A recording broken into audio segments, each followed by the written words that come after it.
Guys, this is Kevin Gambao and you are watching D Sports TV.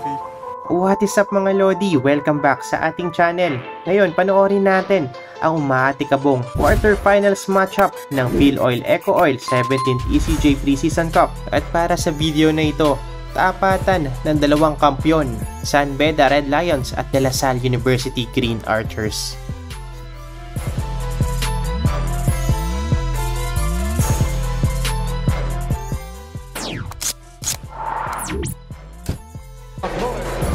Where exactly can it happen like this as we take a look at the starting five for both teams?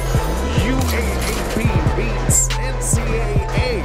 And this time, yung dalawang kampiyon pa. Two teams in the UAAP bracket, Orwell San Beda, make big things for him as he battles Kevin Gambao, Raven Cortez, and the rest of the La Salle Bigs. And his shots from the outside have collected.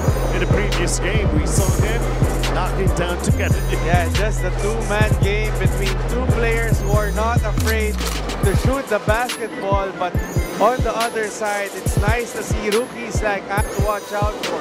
You do not want Brian Saonia to get his game going for San Beda. Well, Yuki and the doing that offensive board, and San Beda leads 6-3. Well, the Madame, as they go inside of the first time that Raven Cortez is starting.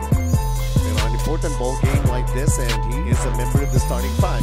And then he's practicing together with Michael Phillips, Jonel Policarpio, even the defensive. This tournament, he has been a block machine para dito sa La Salle. Meanwhile, Penny, and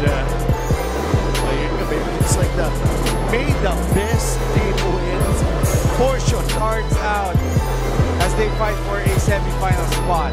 Well, both of the team's fans are here. Meantime, the championship game. Brian Saonia with a runner, and he knocks it down. Brian Saonia, I told you, this guy is not scared to shoot the ball. Lalo na tumigsa. You know, Benji, one of the players who has a lot to prove really in this game is Penny Estacio. And for La Salle and Raven, will not complete the end one, but he gets the extra possession, Benji. It's a tira ni Lian Ramiro, but yeah, the ball goes back to San Beda and Saonia. Now, here in the early goings, that's what we're seeing. Meron naman konti si Yuki Andrada. Meron ta si KQ hitting his first three ball to really get his game going. Not a good sign if you're San Beda.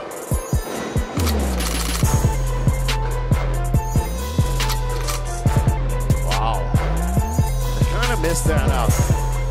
I say everybody was already on the front court and he was left behind. Look at that one. Really, that's the gamble here. And grabe din yung palitan ng La Salle. Gambao's the only guy, only starter who's left on the floor. And then nakapalit mo, Marasigan, Ruby. Come up with a fast break play para sa La Salle. Bosik El General Palaban play brought to you by Bosik El General All-Purpose Epoxy. Grabe, bakbakan na yun. Alam, Puno has yet to check in para dito sa San Beda. So, maybe that's one thing that we can... Free throws from San Beda. Down by 8. 7. Pinapat. Sabado nights na. Okay. Family. Alam ko, kilala ko yun. Chio family. Walang discussion yan sa mga basketball fans eh. So who's got the better players? Who's got the better team? Pero right now, this kind of an opportunity for these two teams, they will relish it. Ganun lang yun, Randolph, you know? It doesn't miss. Shot clock is down to 6. The floater and drops. Binibi ng kota. But they recovered it. And here's a 3! Knocking it down. Second three of the game for RC Kalimag. Just the special. Not let CJ Austria lurk and leak out. He likes the... Jangnan hapat. Hotshot 3. Hapat ma. Jangnan na. Salida knocking it down from the corner. The San Beda bench mob injecting the energy to in on Lasal, but Jonel. That sequence nga lang, hindi pumasok. You expect CJ Austria to convert too. Ayaw mong malubog ng maaga.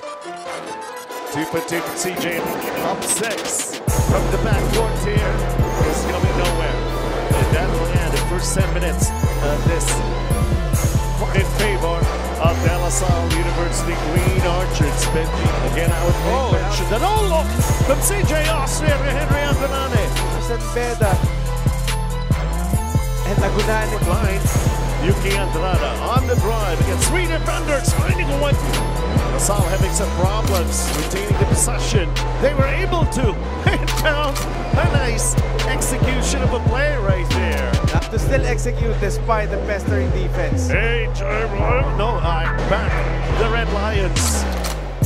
Andrada floats it up and then he's got six. And at the other end, James Faising with the layup. He's not in uniform, but Jacob Cortez is, well, his progress in La Salle is just going great. Gas-gas na, pero wala naman daw kasi talagang... You know, Benji, I want to go back to sa reporting game. Rubbing off sa ating collegiate scene. Kevin Kimbao, dapat jalan na.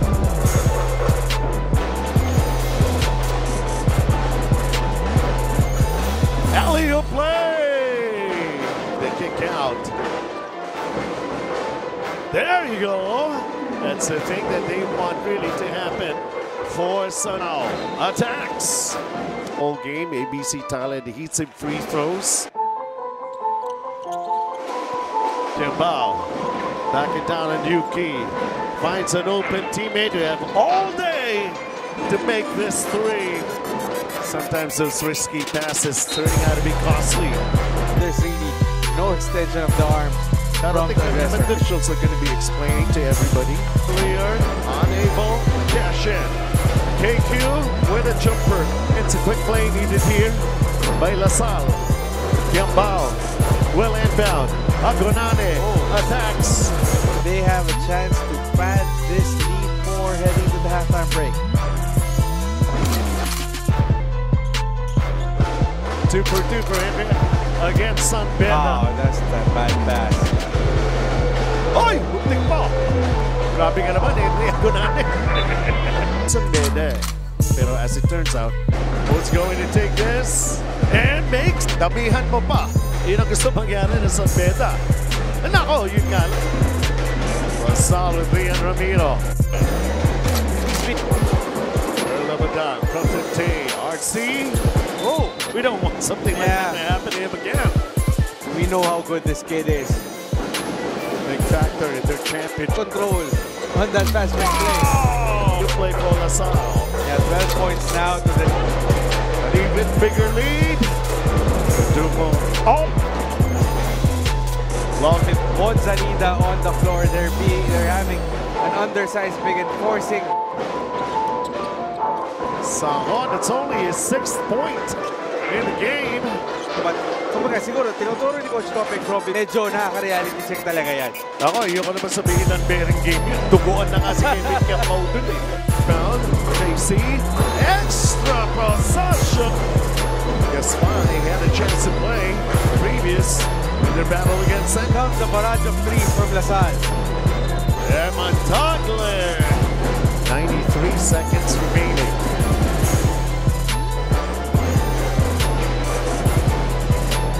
Austria.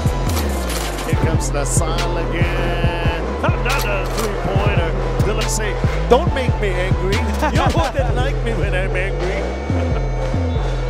We just said. And San Beda, the battle of champions. Overs like that. You got to be careful with a basketball. Just have seen flashes parang Coach Olsen Racela.